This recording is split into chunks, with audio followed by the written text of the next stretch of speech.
안녕하세요. 하늘달리다입니다. 오늘은 그간 텐베거를 이룬 주요 기업들의 특징을 통해 조비가 왜 다음 텐베거 기업으로 꼽히는지 살펴보는 시간을 갖도록 하겠습니다. 텐베거, 즉 10배의 주가 상승을 이룬 기업들이 어딘지는 아마 이미 머릿속에서 많이 스쳐가실 텐데요. 대표적으로 테슬라, 엔비디아가 바로 떠오르고, 최근엔 양자 컴퓨터 기업 아이온큐와 AI 데이터 플랫폼 기업인 팔란티어가 10배의 상승을 이룬 기업으로 많이 알려져 있는데, 이들 기업의 상승 요인을 분석해보면 앞으로 조비 역시 같은 패턴으로 상승할 것이라는 점을 엿볼 수 있을 것입니다. 크게 세 가지로 살펴볼 텐데, 첫 번째, 혁신 기술을 앞세운 신규 시장 개척.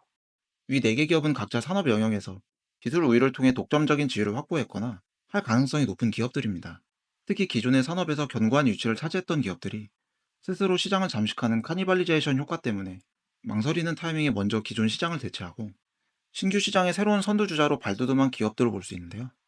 특히 이 과정에서 수직 계열화나 독점 기술 개발로 다른 경쟁자가 넘볼 수 없는 경쟁 우위를 확보하는 단계가 필수인데, 조비는 현재 이 단계를 꾸준히 밟아가면서 기술 독점으로 신규 시장을 개척하는 직전에 와 있다고 볼 수 있습니다. 당장의 주목을 끄는 것이 아닌 새로운 시장에서 경쟁사를 압도할 수 있는 원가 경쟁력과 기술 노하우를 갖추는 것이 인위적인 시장 장악 측면에서 필수적인 요소이기 때문인데요. 다만 그만큼 굉장히 쉽지 않은 과정이기 때문에 확실히 눈에 보이는 성과가 보이지 않는 이상 시장에서는 바로 즉각적인 반응을 보여주진 않지만, 매출이 발생되고 영업이익이 확보되기 시작하면서부턴 해당 기업을 바라보는 시장의 관점이 완전히 바뀌면서 폭발적인 주가 상승을 보인다고 할 수 있습니다. 이 점은 앞서 4개 기업이 모두 거쳐온 과정이고, 조비 역시 거칠 가능성이 높은 과정이라고 볼 수 있습니다. 두 번째, 강력한 정부와 기업 파트너십.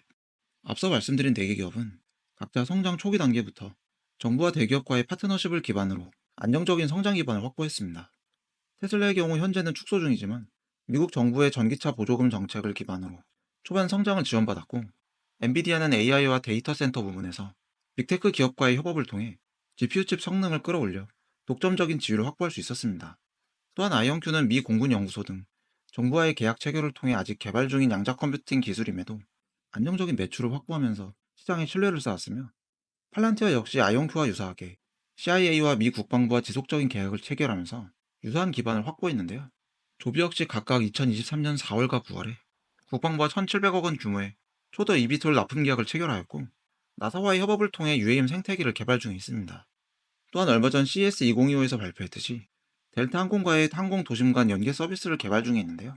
이런 부분은 위의 4개 기업의 초반 성장 흐름과 유사한 패턴을 보이고 있는 것으로, 정부의 안정적인 계약과 기술 협력, 그리고 대기업의 자금력과 기술력이 더해져 다른 기업이 넘보기 힘든 수준의 기반을 구축하고 있는데, 여기에 미중 경쟁 같은 정치적인 개념이 더해져 항공우주, AI 산업 같은 국가 독점 자본주의 성격이 조비에게도 들어가 독점적인 형태를 띠게 되지 않을까 생각됩니다. 물론 아처 역시 빠르게 외주화를 통해 따라잡으려 하고 있으나, 조비의 경쟁업체로서 어느 정도 파이는 점유하겠지만 앞서 말씀드린 수직 계열화 방식의 독점적인 기술력 확보를 통해 가장 선두에 서는 업체는 조비가 되지 않을까 합니다. 세 번째, 시장의 의구심과 성장 가능성의 공존. 초기 테슬라의 경우 수려한 디자인과 주행 성능에도 불구하고 많은 시장 전문가들이 조약한 제품 품질과 미흡한 인프라를 이유로 들며 시장의 주목을 받기엔 아직 한참 멀었다고 평가절하했었고, AI 대표 기업인 엔비디아 역시 10년 전만 해도 그저 그래픽카드나 만드는 게임 GPU 제조회사로만 분류되었던 시절이 있었습니다. 또한 불과 작년만 해도 양자 컴퓨터는 2030년 이후나 되어야 개발 실적의 빛을 볼 수 있을 것이라고 생각했던 많은 이들이 이젠 양자 컴퓨터로 활용되는 사업까지 눈여겨보고 있고, 한때 팔랑티어로 조롱의 대상이었던 팔란티어는 AI 플랫폼 기업으로서 퍼가 600 가까이 됨에도 불구하고 추가적인 상승 기대를 받는 기업으로 성장했는데요. 현재 UAM 시장이 딱 이들의 초기 모습과 비슷한 시선을 받고 있지 않나 생각되는데, 아직까지 UAM 혹은 에어택시 시장을 일반 시민들에게 언급하면 대부분 안전에 대한 부정적인 의견이 절대적입니다. 이는 국내에서 진행한 인식조사에서도 확인할 수 있는데, UAM 서비스에 대한 우려 중 가장 높은 응답 비율이 바로 UAM 안전성에 대한 부분입니다. 물론 이 부분은 아직 눈으로 보지 못한 기술에 대한 당연한 결과일 수 있지만, 그만큼 아직까지 초기 테슬라의 자율주행 기술처럼 의구심과 성장 가능성이 공존하고 있는 시점이라고 볼 수 있겠습니다. 아무리 UAM이 아직 개화하지 못한 불안한 시장처럼 보인다 하더라도 시장의 성장성은 미중을 비롯한 주요 선진국의 산업준비 상황과 연간 30% 성장률을 예상하는 주요 금융기관의 전망을 볼 때 매우 밝기 때문에, 앞서 비교한 4개 기업과 같이 충분히 텐베거를 노릴 수 있는 기업으로 보고 장기적인 관점에서 투자를 해야 할 것으로 생각됩니다. 오늘은 조비가 왜 다른 텐베거를 달성한 기업과 같은 길을 걸을 수 있는지 말씀드렸습니다. 다음 시간에 뵙겠습니다. 감사합니다.